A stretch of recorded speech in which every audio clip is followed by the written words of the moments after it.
This is Pet Life Radio. Let's talk pets.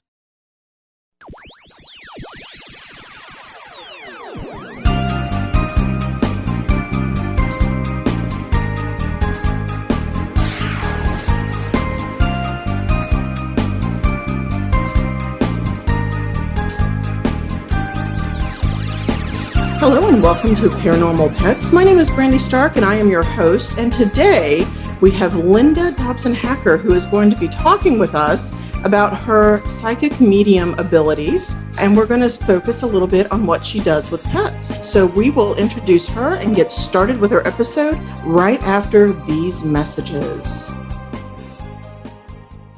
Take a bite out of your competition.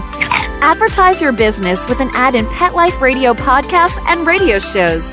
There is no other pet-related media that is as large and reaches more pet parents and pet lovers than Pet Life Radio. With over 7 million monthly listeners, Pet Life Radio podcasts are available on all major podcast platforms, and our live radio stream goes out to over 250 million subscribers on iHeartRadio, Odyssey, TuneIn, Stitcher, and other streaming apps. For more information on how you can advertise on the #1 pet podcast and radio network, visit PetLifeRadio.com/advertise today. Let's Talk Pets on PetLifeRadio.com.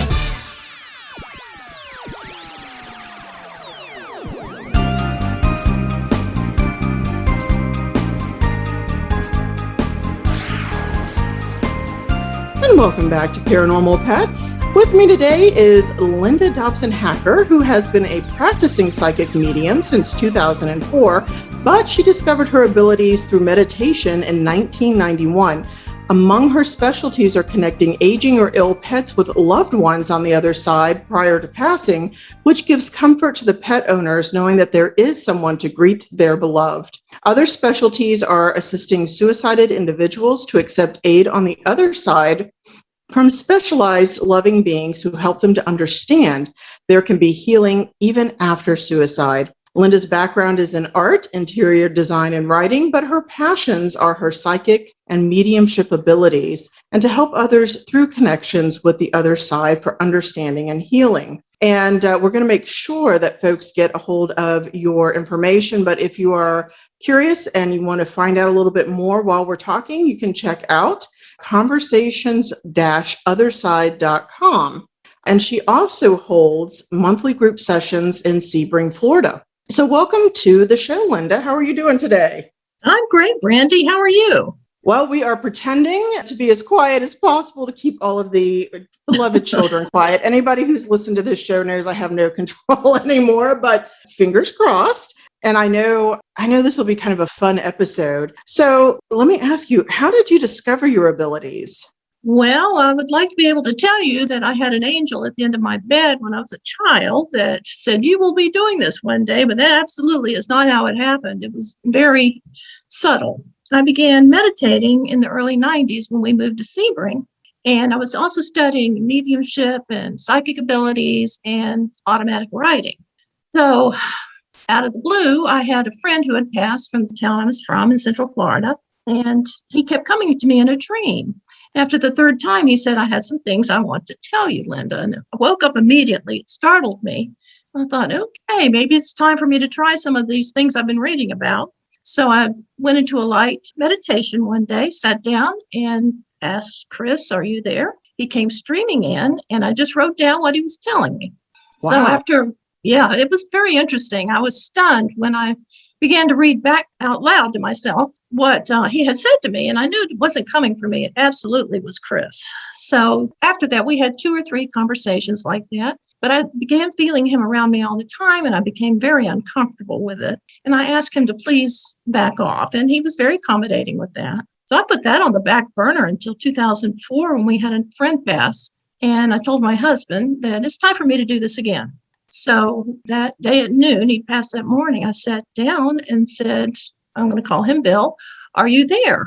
And he came streaming in. His vibration was just off the chart. And I asked a silly question, said, what's wrong? Well, that's a dumb question because he just passed. Everything was wrong. And he said to me, that, yeah. and that still feels silly saying it. That's just an automatic question. Absolutely. So I said, what's wrong? And he said, well, I'm right here with my wife, but she can't feel me. And she was crying and upset, and he was trying to comfort her. I said, well, Bill, would you like for me to call her and tell her about our conversation? And he absolutely did. And I knew she would be open to it because she knew some of the things that I do. Mm-hmm. Gave her a call. It helped her tremendously. And she just kind of tuned in knowing he was there with her. So she began to tell people about what I do. And I was flying by the seat of my pants. I absolutely didn't know what I was doing or didn't think I did. And people began calling me from sessions, and it has just increased since then. Wow. Now, let me ask you, do you currently have pets? Yes, I do. We've had numerous cats through the years. Right now, we have a boxer named Jaycee, and we have a hound mix named Lexi, and I have a 17-year-old cat named Tammy Faye. Okay. Is that for the televangelist back in the day? Yes, because when she was tiny, we first got her, she had long lashes, white lashes. She's a tuxedo. And my husband said, oh my God, she looks like Tammy Faye Baker. So that stuck. That's awesome. I love that. Now, since you have pets, was having a pet or being a pet owner, did this actually help you begin linking up pets with loved ones? I mean, did you actually have an experience with your own pets who've passed on? Yes, we had a Dalmatian named Holly. And after she passed 10 years ago from arthritis in her back. I would walk her daily. And after she passed, I would still go for the same walks, and I would invite her to go with me. And in my mind's eye, I could see her running, because that's the passion of the Dalmatian, is to run. They used to run with the carriages and horses way back. And she would run up in the air, make huge circles in the air, come back down on the sidewalk and go up again. And it was just so much fun watching her do that. We did that for a long time. And that's how it started for you? Well, no, that was just one of my experiences I had. Okay. Then how did you get to the idea of, and I love the idea of linking a pet that is passing to a person who's on the other side. How did that come to you? Well, that was by accident, too. I had a close friend, I'll call her Beth, and she had adopted a pit bull, and she developed cancer very quickly after she rescued her. And she was having a horrible time making a decision of what to do about putting her down. So she called me one day and said, can you please tune into Mati, that was the dog's name, and see what's going on with her. And said, just plain out ask her, is she ready to go? So I did. And I heard this voice say, yes, really loudly. I'm not so sure that came from the dog. Did not know where it came from. So I told Beth, and it was relief for her. Great relief. Now she knew she could do it. So she made the appointment for the next day, and her husband was out of town. So I told her I would go with her. I was getting ready that morning. I was in the shower, and this man comes in, which is not uncommon when I'm in the shower to have the ones on the other side pop in. And I knew who it was immediately. It was a friend of Beth's. His name was Gary. So Gary said, tell Ann I will be there to catch Monty when she crosses over. I thought, oh my gosh, this is brand new. I don't even know what this is about. So after I got out, got ready, I called Ann immediately and told her that Gary would be there. And it was a huge comfort for her to know that. So we took the dog, had her put down, and Gary caught her, so to speak, and she's still with him today. Oh, that's amazing. I think out of all of the years that I've been doing this show, you are the first to describe that type of connection, to actually having a caretaker on the other side. And I have to say, I mean, as I said, I find that to be quite fascinating. And in fact, I think what we'll do is we'll take a quick break, but when we get back, we will talk to the folks out there about what we experienced when you and I did a session. And then we'll talk about, pets coming back to us, reincarnating in another body. Does that sound good? Sounds great. All right. So we will be right back after these messages. Now, time for something really scary. A word from our sponsors. Paranormal pets will reappear before you can say Bigfoot. Don't run away. Molly, here's your dinner. Zeus, that's not your food. Don't let that happen to your precious cat. Elevate your cat's eating experience with the Cat Tree Tray. The Cat Tree Tray keeps your cat's food off the floor and conveniently located on the cat tree. It's the perfect way to eat. It's a beautiful wrought iron tray that easily attaches to your cat tree and keeps dogs and other critters out of your cat's dish. A must for multi-pet households. There's a 6-inch tray for large bowls and a 4-inch tray for smaller bowls. Purchase your cat tree tray today. Go right now to cattreetray.com. That's cattreetray.com. CATTREETRAY.com. Let's talk pets Let's talk pets on Pet Life Radio. Pet Life Radio. PetLifeRadio.com. Did you hear that? Our commercials have mysteriously disappeared. Paranormal Pets is back with our haunted host, our ghost host, Brandy Stark. So welcome back. And Linda, we had a really unique session a couple weeks ago. So I've known you because of the Spirits of St. Petersburg, which we have a Facebook page, and you've been posting some of your things that you're doing in Sebring, which is absolutely fascinating. And I love the fact that you put a beautiful albino peacock as your image. I mean, it's stunning, and it's definitely very eye-catching. So when we were talking, we kind of had this interesting experience. So this kind of ties to the idea of connecting pets with somebody on the other side, and even the idea of pets returning to us in another body. So I'm going to preface this with just a brief story that comes from essentially the Inuit or indigenous cultures, but it's the story of the caribou man. And I, for many years, have found this interesting because the idea is that when the caribou are hunted, their souls go to basically a spectral guardian named the caribou man. I mean, it makes sense. And Caribou Man cares for these souls, and he sends them back in the spring when it's time to be reborn. Now, Caribou Man does have quite a bit of power, because if the caribou that are killed are not properly honored, they will report that to this guardian, and he will not send the souls back until they have been respected, which I always think is a great little caveat to that story. But we were talking about, well, let's start with the first little bit in which you and we were talking about some of the pugs that had passed over. And I sent this clip to our producer who's going to play it for us, and then we'll talk a little bit about that. Achilles just passed away in March. I had to put him to sleep because he was in the active process of dying, but he lingered for quite a while. And his brother, his littermate, died about 3 years prior to him. And I always wondered if his brother Odysseus waited for him. Again, this man has just been collecting your pets. I'm thinking from way back. He's got a lot of them then. Probably did pug rescue. I'm telling you, I'm seeing them jumping up and down around his feet, just yapping. They're excited, they're happy, they're content. He has done an excellent job of. He's not like a spirit guide or something like that, guardian angel. He's saying no. Come on, talk to us. Tell us your name. It'd have to be somebody who passed away quite some time ago. Yeah.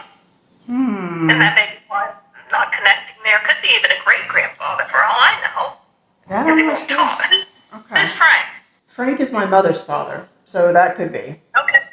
Oh, okay. He's shaking his head. Yes, like, why can't you just give more than just Frank, Help us out a little bit. Okay. Oh, was he a dog person? Yes, and in fact, my mother's parents had pugs. He was a farmer, and he was, gosh. I don't know if he was tall. I wouldn't call him thin, but I think he died when I was 16. Okay. So that was our session. Now, that was part of an overarching longer session, obviously, but I thought that was quite fascinating because, again, it was interesting to hear about a family member who was taking care of the pugs and that they kept coming back to me. And that wouldn't surprise me, honestly. I've been trying to figure out some of the pugs that I have, and I don't know if I told you this or not, but I do have some of the paranormal pugs who come paranormal investigating with me, and the current one is Patroclus, whose birthday is March the 23rd. I had a 15-year-old and then subsequently Achilles, who was 16, who passed away basically over the past 2 years. And I decided it was time to get younger pugs. And I don't normally get puppies, but I've kind of weaned off of pug rescue a little bit because I'm a terrible foster and I keep everything. So I decided it was time. And we found, and this took, there were no puppies out there. I mean, anywhere. And of course, you have to check in on the backgrounds and the breeders and make sure everything's ethical and recommendations and vet checks. But we finally found one that was up in Newport Richey, and we went up to get the puppy that is now Neotolamus. And the weirdest thing is that months later, I discovered that Neotolamus and Patroclus, who were bought 10 years apart, literally have the same birthday. A few weeks later, my mother, who is not allowed to do this anymore, was looking in the paper and discovered a 12-week-old pug puppy who nobody had gotten. And she's like, well, we should call on this. I'm like, oh, I only wanted one at the time, but we called. We were like the third or fourth person in line. And lo and behold, we got this call that, nobody else worked out, and were we still interested? And so we ended up with the pug that is now Ajax, and his birthday is the 22nd of March. I've never had 3 unrelated pugs that I got from 3 separate areas over 10 years all have these similar birthdays. It also turns out, by the way, Ajax shares the birthday with William Shatner. So I'm like, oh, even better. So it's interesting because I've oftentimes wondered if Neotolamus isn't perhaps Odysseus, or Odyssey, I should say, who's come back, because he is one of the most unusual pugs that I can honestly say I've ever had. And I do feel like he is almost like a small child, like a 5 or 6 year old mischievous boy, because that's just how he behaves. I thought he'd calm down at a year old. I was just delighted that we survived to his first birthday, because there were days I wasn't sure. So in this context, we were talking. So what is your ideology on pets returning to us? How does that work out? Well, I absolutely do believe that they return to us. They are an extension. What I believe is they are an extension of our energy. Therefore, they're connected to us through time, and they can absolutely come back. In fact, we invited Holly, the Dalmatian, to come back. She tore us to pieces. As you know, it happens whenever you lose a pet. We said we can't do this again. Over time, 6 years later, my husband's sister had a litter of boxers and said, okay, I think it's time to do this. So we drove up to Pennsylvania to pick him up and brought him back. He was 4 months old. But I have a little bit of a backstory here before I go any further. I used to walk Holly every morning on leash, of course, and I would let her run out the extension of the leash. She would come around on my right side, come around behind me, come up on the left side, run way out the extension of the leash again, and she'd do it over and over and over.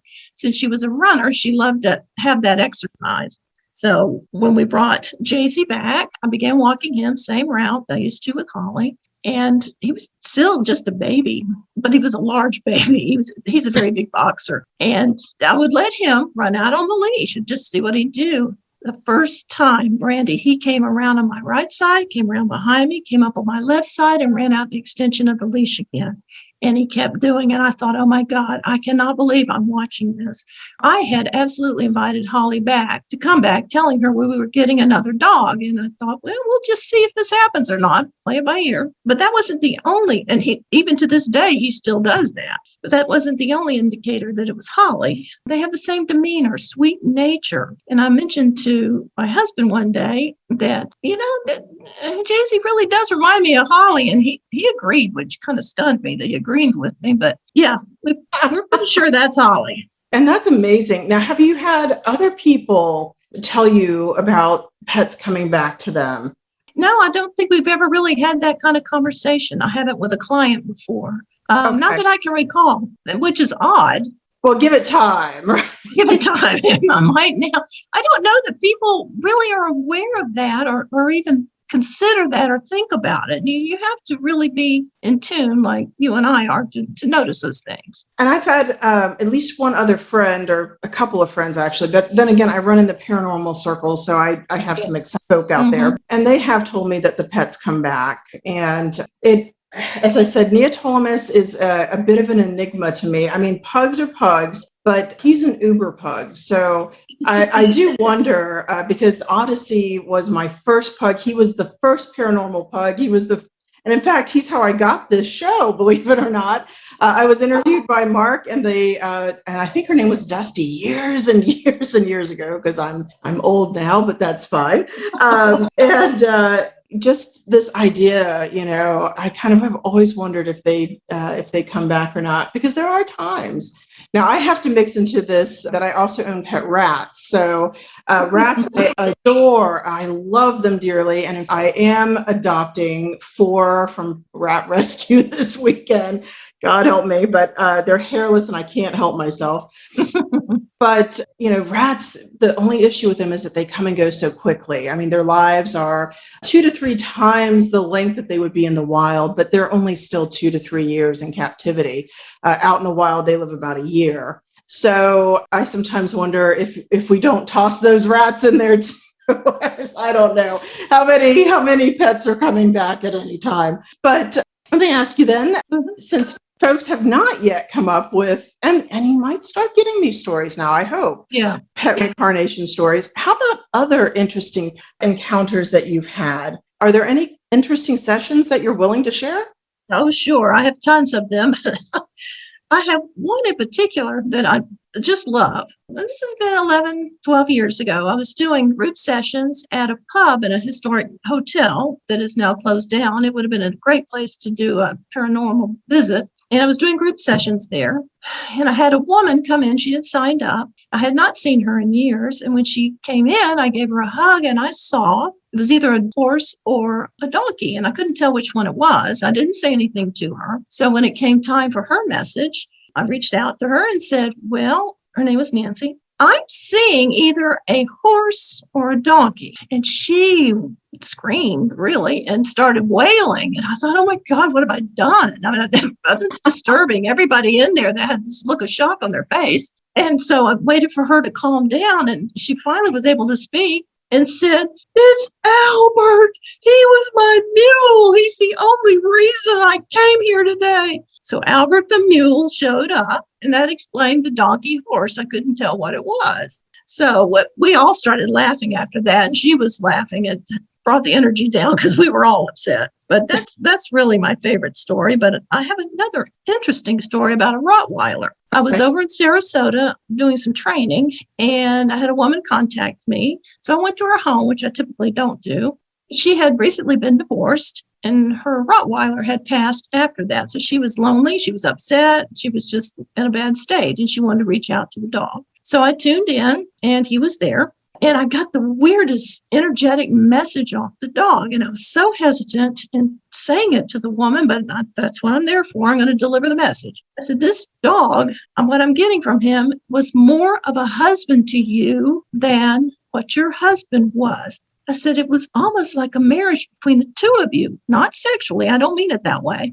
She started wailing. And she said, you're absolutely right, Linda. That's exactly how I felt about him. And I said, well, the dog feels that way too. And so she was comfortable knowing he was fine. He was there with her. You never know what you're going to get in these sessions. You absolutely need to expect the unexpected. You are quite correct. I mean, I've been doing paranormal investigation 25 years, and I've had multiple generations of Spirits of St. Petersburg members come and go, and I've always had to remind them that no matter how strange it may sound, write it in your notebook and share it with us when we come back because we'll do a walkthrough. First, everybody kind of gets their notes together, and then we come back together to discuss it so that they're kind of going through cold. And yeah, it's the weirdest stuff, but then it makes sense, to the person. I mean, it's great when that happens and there's that to the other side. I mean, it's always remarkable. I do tell folks, even if you're a skeptic, I really think that everybody has at least that one supernatural experience or impression that kind of rattles them. I think we all get at least one that's that you can never either get over or explain. And I think it's just a nice little nudge from the other side, just to keep us guessing and going, right? That's right. That's right. Yep. Now, I know you do some work with Sebring, but how can people get in contact with you, and what are you doing now and in the future? Okay. Well, I have a group session coming up in Anthony's Lounge at Highlands Lakeside Theater in Sebring. It's the 24th of this month. Doors open at 12:30 and messages start at 1. You can reach me by phone or text 863-381-4063, or you can go to my website, conversations-otherside.com. I also book private sessions, and you can reach out to me for those. I do those either Facebook Messenger or by phone. Excellent. I'm here for anyone. That's great. And I can vouch for the Facebook Messenger because that's how we did the last one. So, and you were very patient with that because we were kind of doing that duct tape technology thing. That's right. But it was a lot of fun. It was really quite neat. So I really appreciate that. All right. So you're going to keep up with the Highlands Theater. If people are interested, definitely get in touch with Linda. If you all are out there and are still into rescuing animals, please do so. Remember, at least locally, we have Pug Rescue of Florida. In South Florida, there's Compassionate Pug Rescue, and there's Florida Rat Rescue. I think there's a rescue for just about everything that's out there. And just remember that we've got all these little souls out there that are in need of good and loving homes. So, Linda, I want to thank you so much for doing this episode with me. This was a lot of fun. We'll have to touch base again as you get more stories, and maybe we can just do an episode of some of your favorite sessions. How does that sound? That sounds great, Brandy. Thank you so much for inviting me. You are welcome. Y'all have a great day out there, and happy haunting. Pet Life Radio presents Paranormal Pets, where you can always expect the unexpected. Each week we'll discuss all aspects of weird or spiritual animal encounters, ghosts, totems, psychic animals, animal souls, animal angels, and animals in religion, with a little cryptozoology thrown in. Step into the supernatural world of pets every week on demand, only on PetLifeRadio.com.